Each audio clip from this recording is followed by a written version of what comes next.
생애주기별 금융생활 가이드 사회초년기 자금관리. 와, 드디어 첫 월급날이네. 첫 월급은 친구들한테 밥도 쏘고 나를 위한 선물 하나쯤은 있어야겠지? 백화점에서 쇼핑도.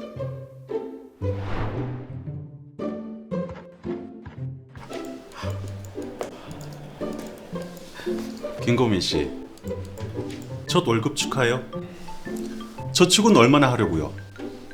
저축이요? 원래 첫 월급은 주변 사람들에게 그리고 부모님께 내복도 사드리고 취준하느라 고생한 나에게 쓰는 거잖아요. 그렇지만 첫 월급부터 저축을 하면 더 기분 좋은 일이 생길걸요? 기분 좋은 일이요? 취업했으니까 이제 부모님으로부터 독립도 하고 결혼도 하고 주택 마련도 하고 노후 준비도 하고 돈 들어갈 일이 정말 많은데 그 계획을 지금부터 세워서 준비하면 돈 모으는 재미도 있고 인생도 행복해지고 얼마나 좋아요. 그러네요. 우리 팀장님도 돈 많이 모으셨어요? 그러면은 저 돈 어떻게 모으면 좋을까요? 아직 제 월급은 작고 소중한걸요. 금융 멘토에게 물어볼까요? 금융 멘토님! 취업에 성공하여 첫 월급을 전부 사용하려 했으나 직장 선배의 조언을 듣고 금융 멘토를 찾아 저축을 하려는 고민이의 사연을 보았는데요. 우리는 이렇듯 처음 직장을 갖고 지출은 어느 정도 해도 되는지, 저축은 어떻게 해야 하는지 등 사회초년기의 자금관리에 대한 고민을 겪게 됩니다. 사회초년기부터 현명하게 자금관리를 하면 미래에 더 많은 선택지를 갖게 될 수 있겠죠? 오늘의 주제는 사회초년기 자금관리입니다. 챕터 1. 종잣돈 마련하기. 사회생활을 시작하며 월급을 받게 되면 저축을 통해 종잣돈을 마련해야 하는데요. 사회초년기는 소득이 많지는 않지만 합리적인 관리를 통해 지출을 줄일 수 있으므로 과감하게 소득의 50% 이상을 저축해서 종잣돈을 만드는 것이 바람직합니다. 목표로 한 종잣돈의 규모가 클수록 큰 자산을 축적할 수는 있지만 아직 소득이 적은 사회초년생 시기에는 큰 돈을 목표로 하지 않는 대신 적은 액수라도 우선 종잣돈 만들기 성공 경험을 해보는 것이 중요합니다. 그러니 우선 적은 액수부터 시작하여 조금씩 목표 금액을 올려가는 것이 좋습니다. 종잣돈을 효과적으로 모으기 위해서는 먼저 자신의 월 소득과 지출을 파악하고 자금 필요 시점, 자신의 투자 성향, 금융상품의 수익성과 안전성 등을 종합적으로 고려하여 저축 및 투자 방법을 선택해야 합니다. 안전성과 수익성을 동시에 달성하기는 어려우므로 본인에게 맞는 투자 대상을 결정해야 합니다. 일반적으로 사회초년생들에게는 상대적으로 위험 부담이 적은 정기적금과 적립식 펀드에 가입하라고 권하는데요.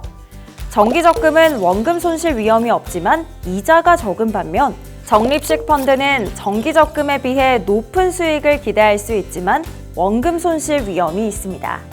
정기적금이나 적립식 펀드 등 금융상품을 가입할 때에는 각 금융상품의 특성을 꼼꼼히 확인하여 잘 비교해보고 선택해야 합니다.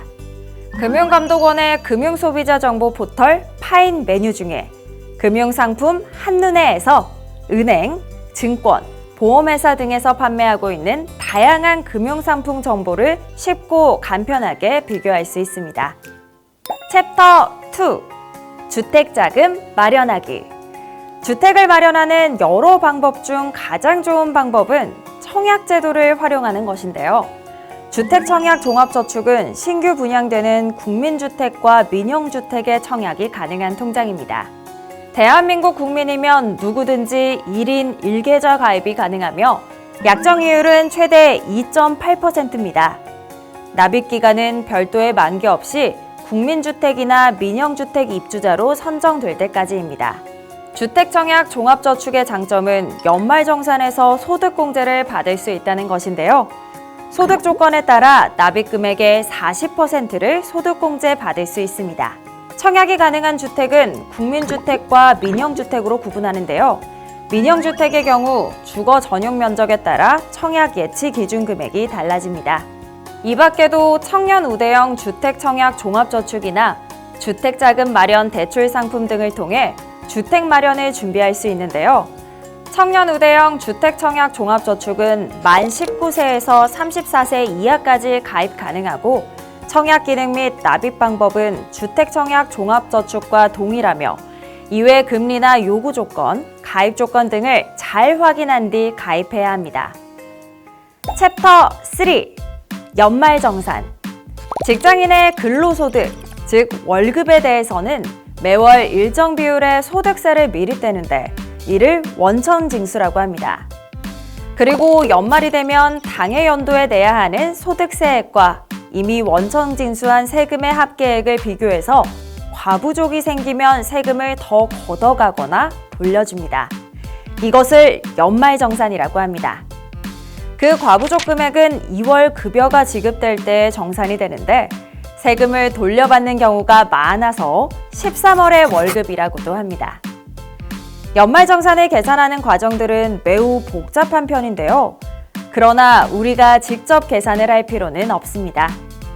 국세청 홈택스에서 제공하는 연말정산 간소화 서비스를 이용하면 소득공제, 세액공제 자료를 조회하고 출력할 수 있습니다. 연말정산에서 소득공제, 세액공제를 많이 받을수록 결정세액이 줄어들고 결정세액이 줄어들면 세금을 더 많이 돌려받을 수 있게 됩니다. 소득공제 중 인적공제는 이미 주어진 상황에서 공제를 받는 것이므로 빠뜨리지 않도록 잘 챙겨야 합니다. 챕터 4. 위험에 대비하기. 우리는 위험에 대비하기 위해 보험에 가입합니다.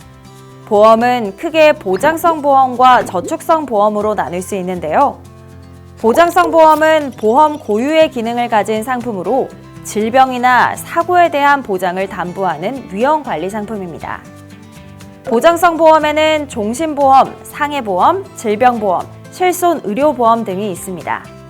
첫째, 종신보험은 피보험자가 사망할 경우 유가족 등의 생활보장을 위해 보험금이 지급되는 사망보험입니다. 사망보험은 크게 종신보험과 정기보험으로 구분되는데 종신보험은 가입 후 평생 동안 피보험자의 사망을 보장하는 것이고 정기보험은 일정 기간 동안 사망을 보장합니다. 이러한 종신보험은 보장성 보험이므로 노후자금 마련 등을 위한 저축 목적에는 적합하지 않습니다. 둘째, 상해보험은 우연한 외래사고로 다쳤을 때 입원, 수술, 치료, 요양 등의 비용을 보장하고 사고로 인해 사망하거나 후유장애가 생겼을 때 보험금을 지급하는 보험으로 일반상해보험, 교통상해보험, 여행상해보험 등이 있습니다.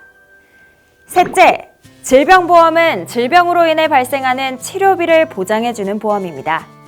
입원비, 수술비, 진단비 등을 지급받을 수 있습니다. 암보험을 포함하여 심장질환, 뇌혈관 질환, 간질환 등 심각한 질병들을 보장하는 보험들이 있습니다.